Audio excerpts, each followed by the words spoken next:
Vit kaloi në shenjë të solidaritetit. Që e përfunduat me një garë. Po, ajo ishte kulminacioni i gjitha aktiviteteve që i ndërmor zyra e delegacionit të Unionit Evropian në vend.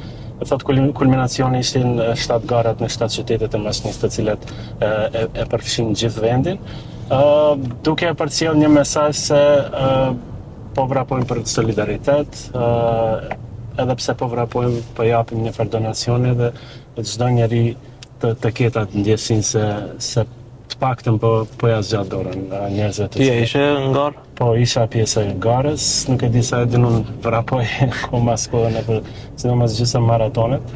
Nuk e di sa e sheha, unë nuk vrapoj.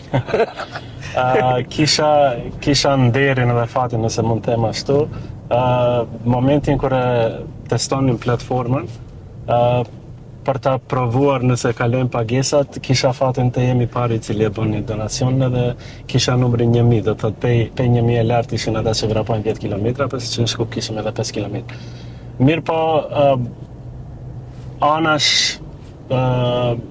gjitha atyve kohës e keqe, kishte mjaft njerëz të cilët erdhën edhe vrapohen atë ditë dhe